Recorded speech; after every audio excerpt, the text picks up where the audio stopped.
ஐசியூவில் ராமதாஸ் ஓடோடி வந்த மகன் அன்புமணி. பாமக நிறுவனர் டாக்டர் ராமதாஸுக்கு இப்ப வயசு 86 ஆகுது. உள்கட்சி பூசல், குடும்ப பிரச்சனை காரணமா ராமதாஸுக்கும் அவருடைய மகன் அன்புமணிக்கும் இடையில டைம் சரியில்லைன்றது ஊரறிஞ்ச விஷயம். 2026 தமிழக சட்டமன்ற தேர்தலில் ரெண்டு பக்கமும் பெட்டி வாங்க தான் அப்பாவும் மகனும் சண்டை நாடகம் போடுறாங்கன்னு பேசாதவங்களே கிடையாது. இப்படிப்பட்ட பரபரப்பான சூழ்நிலையில சென்னையில் இருக்கிற அப்போலோ ஹாஸ்பிட்டல்ல ராமதாஸ் திடீர்னு அனுமதிக்கப்பட்டிருக்காரு. முழு உடல் பரிசோதனை செய்யப்பட்ட நிலையில் அவருக்கு இதயம் தொடர்பான பிரச்சனை இருப்பது டாக்டர்களுக்கு தெரிய வந்திருக்கு. இதை தொடர்ந்து அவருக்கு ஆஞ்சியோ பண்ண டாக்டர்கள் முடிவு செய்திருக்காங்களாம். இது குறித்து கேள்விப்பட்ட மகனும் டாக்டருமான அன்புமணி உடனடி ஹாஸ்பிட்டலுக்கு போய் டாக்டர்கள்ட்ட அவருக்கு கொடுக்கப்பட்டு வர்ற ட்ரீட்மெண்ட்டுகள் பத்தி கேட்டிருக்காரு.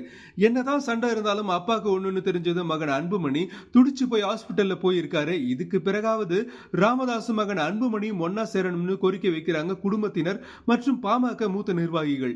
2026 தமிழக சட்டமன்ற தேர்தலுக்கு இன்னும் 6 மாசமே இருக்கிற நிலையில பாமக நிறுவனர் ராமதாஸ் சீக்கிரமே உடல்நலம் சீராக திரும்பி வரணும்னு பிரார்த்தனை செய்து கொண்டு இருக்கிறார்கள் பாமக தொண்டர்கள்.